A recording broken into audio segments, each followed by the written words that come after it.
All right, thank you so much for staying with the Monday Report. Mrs. Nancy Karigitu is still with me. She's the Principal Secretary, State Department of Shipping and Maritime at the Ministry of Transport. John Domingo is also here, Head of Commercial Shipping, Kenya Maritime Authority.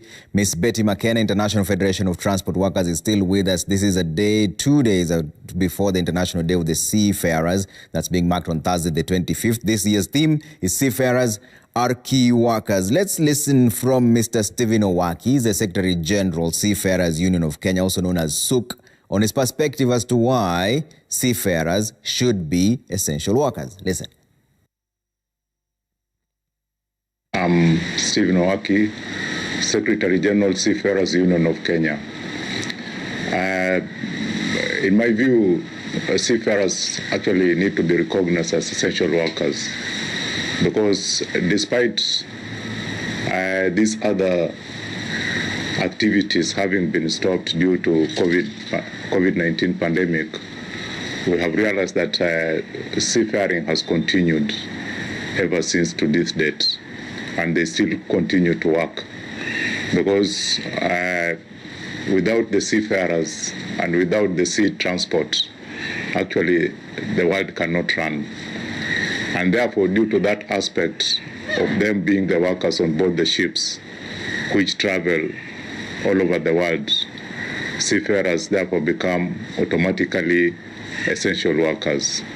And that is why also they have been left to continue operating, despite the fact that we have air transport and those other services having been stopped due to COVID-19 pandemic. You realize seafarers are employed on contract. They don't work on a permanent and pensionable basis like other workers. So when it comes to the end of contract, they are required anywhere in the world to sign off and leave the ship for others to come in. But due to COVID-19 pandemic, it has not been possible for seafarers to sign off, and that has been a very big challenge on the side of seafarers. It has created a lot of depression and stress on the seafarers.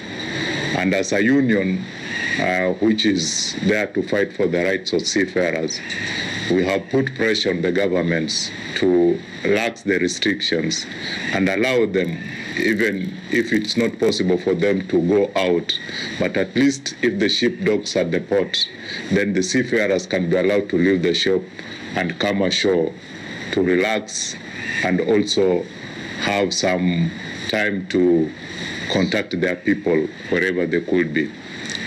And I must say also that due to our campaign and a persistent cry to the government of Kenya the other day actually agreed that there can be local crew change, which means now that the local seafarers, once their contracts come to an end, they can sign off and the other crew can sign on.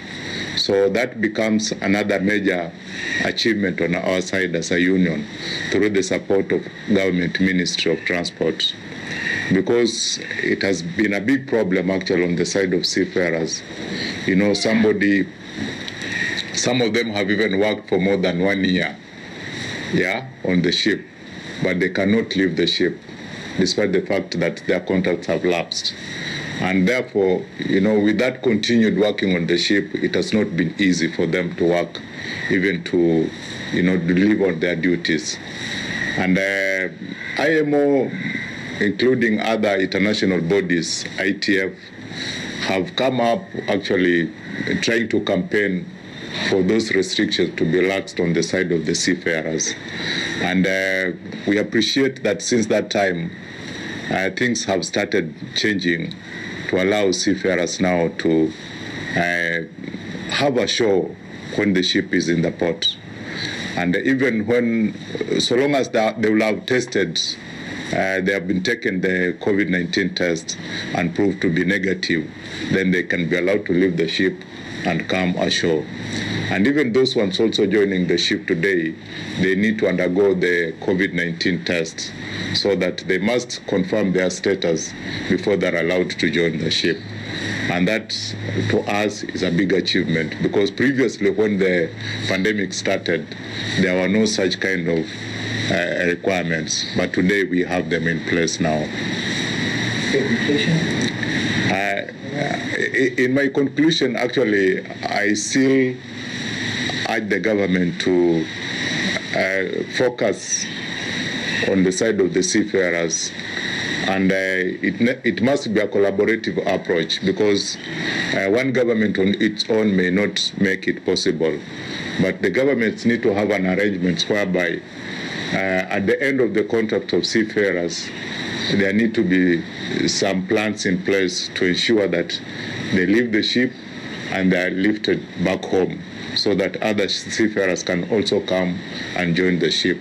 Probably an arrangement of a pool kind of a situation whereby Mombasa can be considered to be a change crew center, so that ships all over the world which have the seafarers coming to the end of their contracts, they can be brought to Mombasa, and then from Mombasa they can be airlifted to those other places. And it's very much possible. It can be done. All right, that's Stephen Owaki, Secretary General, Seafarers Union of Kenya, also known as SUK. Madam PS, he has raised a very important issue of why the seafarers need to be recognized as essential workers. How come they haven't? Was this an oversight? Okay, it didn't happen because one of the major issues, and that's why we have the International Day of the Seafarer, is because you will agree that shipping takes place behind the scenes. When it is aviation, all of us know, we see planes, we see the captains, we see they are on land, they are in our faces, if you may. But when it comes to shipping, it's a quiet, very important business, but happens in the background. And when we go to the supermarket, when we use a motor vehicle, we hardly ever think how those, that's facilitated. When you think about the fuel that we need to light up, our cities, to light up our mainframes, our iPads, our phones, we hardly ever think about, the work or the workers that are behind those important things that we take for granted in our day-to-day lives get to us. And therefore, of course, we kept the ports open, but we forgot that for the ports to work, for the ships to come, there are people who are working day and night and making sacrifices to ensure that the goods reach us safely and at great sacrifice. You've heard from the Seafarers Union. And therefore, they were not on the forefront, even with our international partners. When initially the COVID started, we didn't see this happening. But like Suk has said, Mr. Stephen Owaki has said, this is something that now, has come to the realization of both the IMO, the International Labour Organization, which deals a lot with issues of seafarers' employment and welfare, the associations for ship owners, the unions, the International Transport Workers Federation, and therefore, towards the end of March, early April, we got the circulars saying that these are the protocols we need to follow, and we very quickly, picked them up and analyzed them and made a case to the government, and we are happy that in Africa, Kenya is the first to have opened for crew change, which is fitting because we are members of the IMO Council, and therefore we should be seen to be leading from the front. We've also, as a country, prioritized the blue economy as a major area for national growth, so we should be putting our, we should be following up with what we are planning. And we are also aspiring to be major suppliers of seafarers to the, international fleet.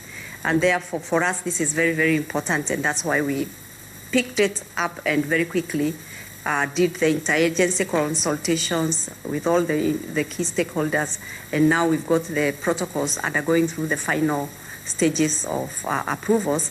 And post-COVID, this is an area that we wish to be able to anchor our economic growth on. Okay. It's an area with potential for a lot of economic benefits. All right. We are very lucky, or we are very blessed that we are a country that has got a coastline. Yeah. We've got international airport next to the port, to the major international port. Okay. Nairobi is a hub, in the aviation industry, passenger hub. And using crew change, because in normal times, other than now with COVID, we've got 150,000 crew changing and coming on board every day.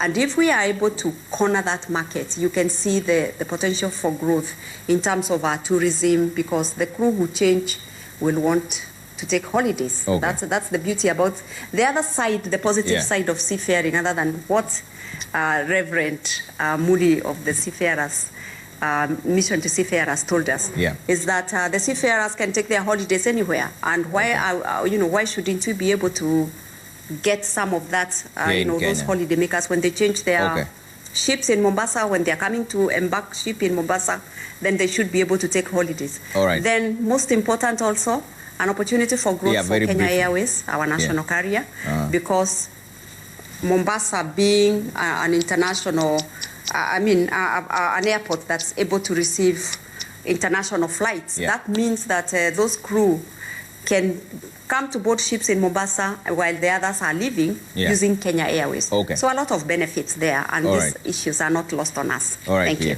There are many questions that are coming through from our viewers. Let's listen. Let's bring up one of them.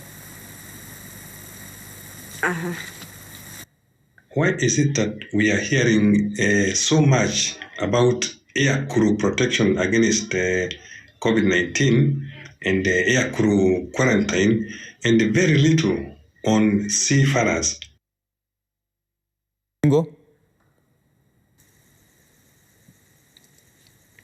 Mr. Mingo, yes, there's a question about why they're hearing... go ahead. Thank you. I got the question. Why so much about the crew for the air, other than that one for the ships? Yes.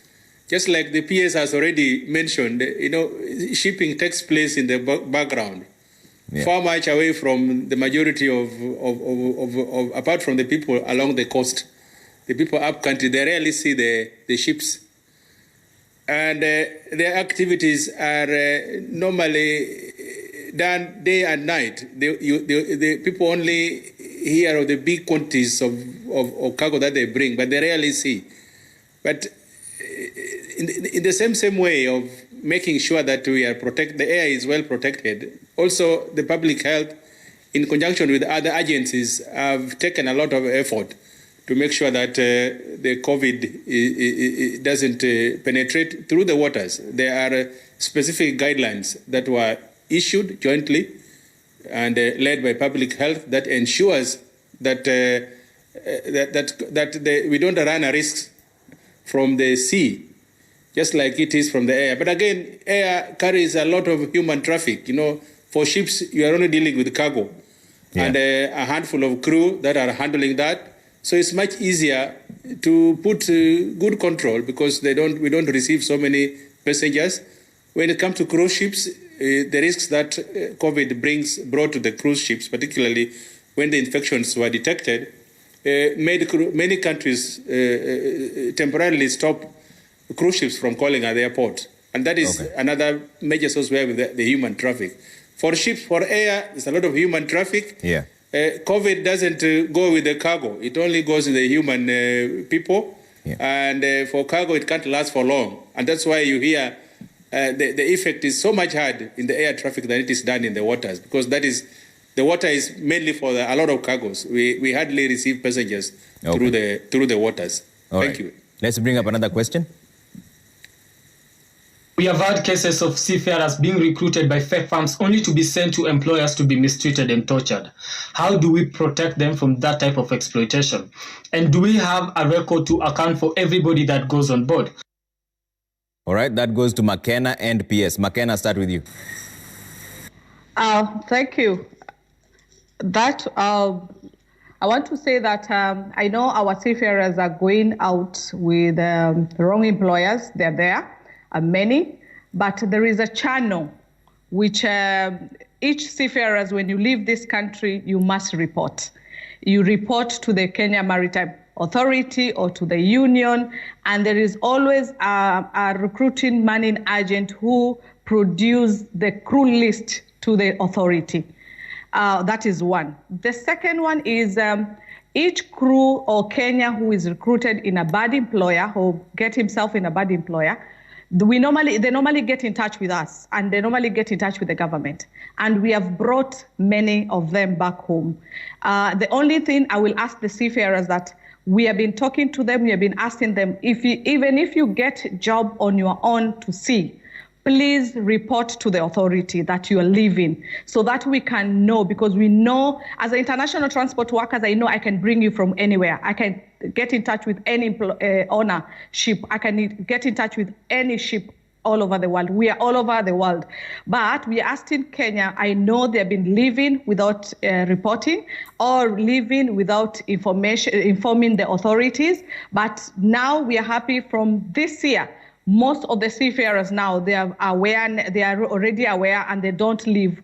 But we still have some we have already brought back home. Okay. All right, let's bring up another question. Us as youth, how are you helping us towards curbing the rate of unemployed number of youth in this country? Because there are many job opportunities there at the Marine, and we want to know our fate as youth. Are we involved towards the growth of that sector?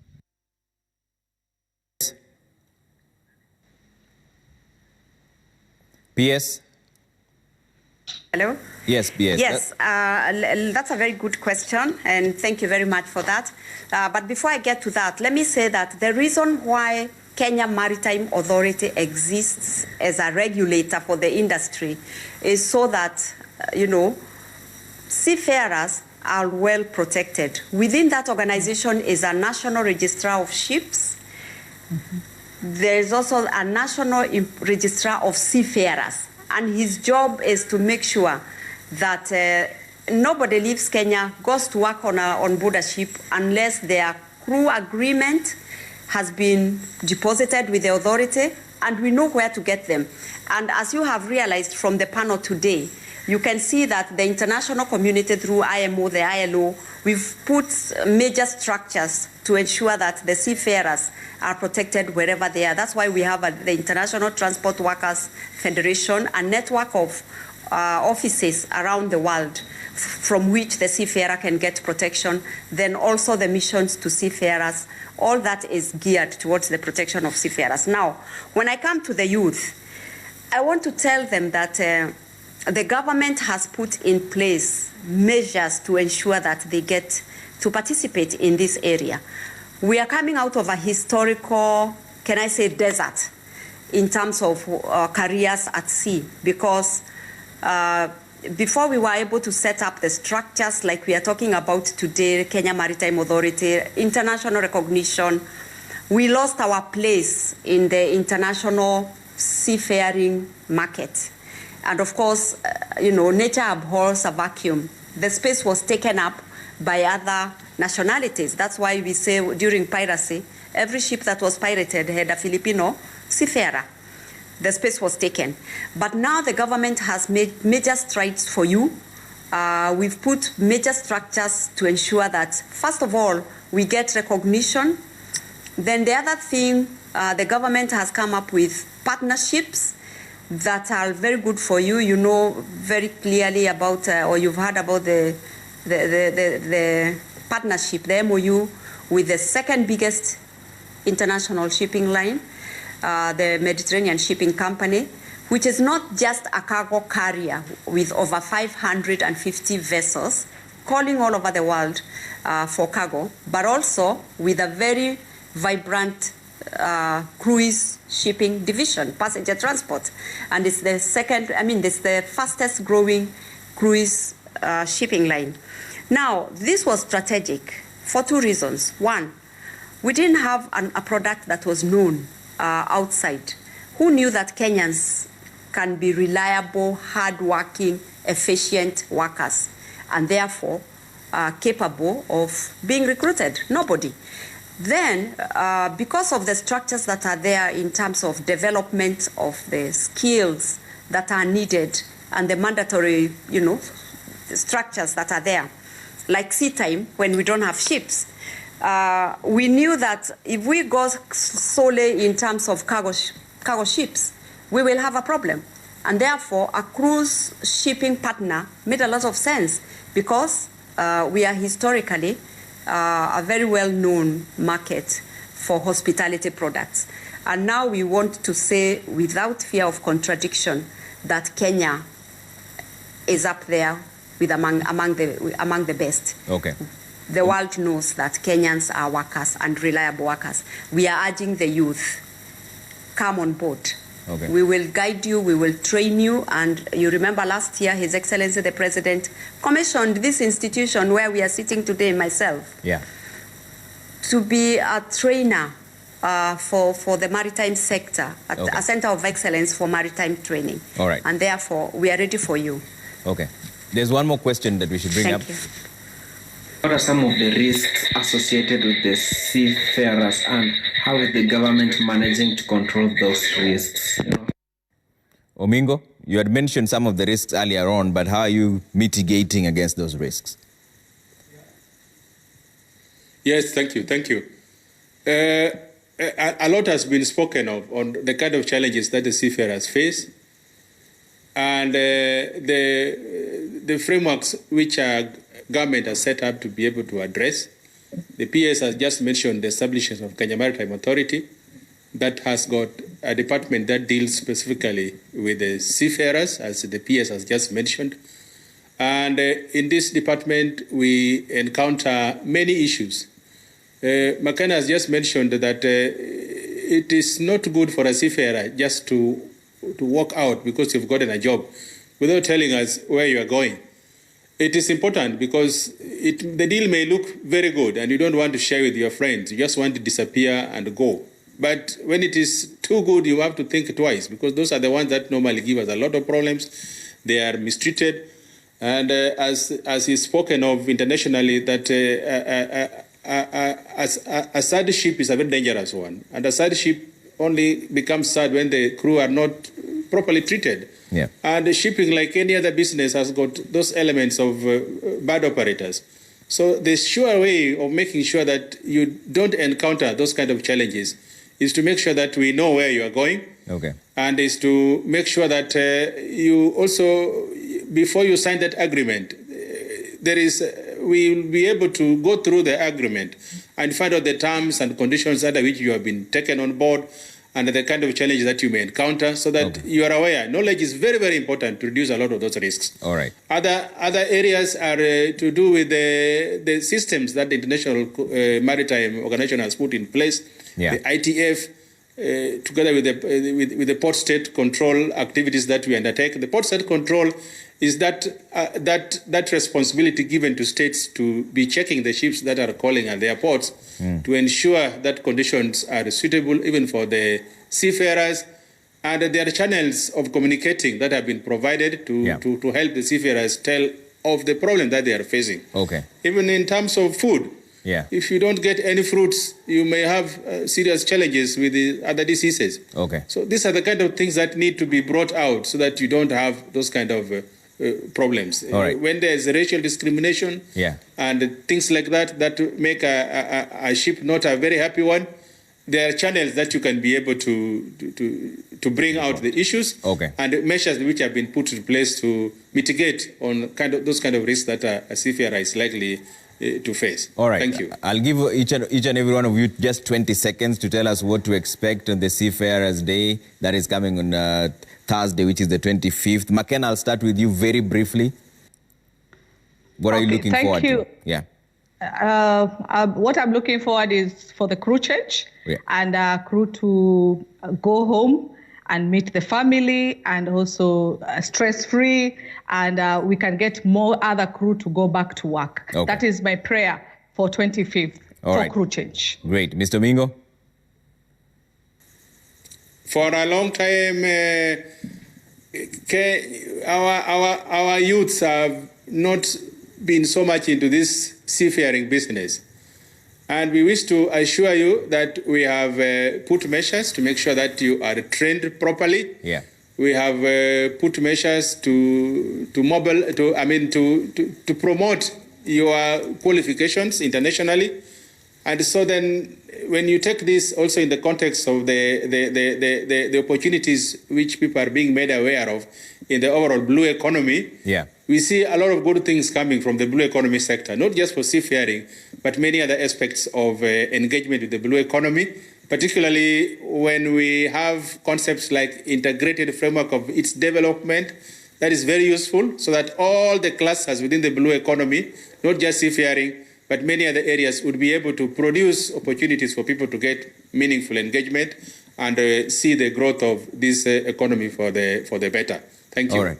All right. P.S., there's a question here for you as you give us your final remarks as well. Francis Ikoha says, I'm a nautical science graduate from Bandari Maritime Academy, waiting to join a ship to practice my sea time as a deck cadet. I would like to ask Madam PS to give a direction for many young seafarers in the maritime sector who are looking forward to crew changeovers. Okay. I want to say that I've interacted with that young man even this morning, and I remember the advice I gave him. And I told him that once this COVID ends, we have great plans for you, because if you'll remember, just before we shut down, we had a major recruitment exercise or screening exercise, because we had inquiries from 1 or 2 major lines. And I believe that what the hospitality crew has done for us, we are going to be reaping from it very soon. And therefore, I want to encourage him that not to give up, and there is still hope. There is a lot of opportunities coming. And also, let me say that in the shipping industry, revolutions come quietly. When we lost our place in the seafaring market, that was because of a revolution called STCW 95, because we didn't qualify on time. And therefore, those who were ready took up the places. Now, I want to say that there's a silver lining, a very good silver lining right now with COVID, because people who've been in the industry sometimes maybe look for excuses to leave. But we are also seeing that because of the upheavals, it's a very good time for us to develop the product that we have. And the beauty about this industry is that you have skilled, semi-skilled, and the professionals. So it means that you have a very wide spectrum of employment opportunities. And I believe that we are right on the brink of a positive history for Kenyans, and particularly the youth. I want to encourage them. Get skilled, retool, reskill. I was very encouraged the other day when I found an ICT graduate who has gone and enrolled in the Kisauni Village Polytechnic, and he's now doing refrigeration because he has learned that there is a job that he can get in the shipping industry. So I want to encourage them, please, use this period during COVID to reassess, to study and see what you can do and how you can retool yourself, how you can rebrand yourself to take advantage of the opportunities in this sector. All right. That's what I would really want to encourage the youth. All right, ladies and gentlemen, thank you so much for making time for the Monday Report Town Hall session this evening. Mrs. Nancy Karigitu, she's the Principal Secretary, State Department of Shipping and Maritime at the Ministry of Transport, Infrastructure, Housing, Urban Development and Public Works. John Omingo, Head of Commercial Shipping at the Kenya Maritime Authority. Miss Betty McKenna, International Federation of Transport Workers, and also Mr. Stephen Owaki, Secretary General, Seafarers Union of Kenya, also known as SUK, and Reverend Moses Muli, Mission to Seafarers, speaking to us here just a few days before the International Day of the Seafarers. And this year's theme is Seafarers are Key Workers. And thank you so much for the feedback that you sent in and the video questions as well. Let's do this again on Monday on behalf of the entire team that made this possible. My name is Trevor Mbija. Always a pleasure and good night.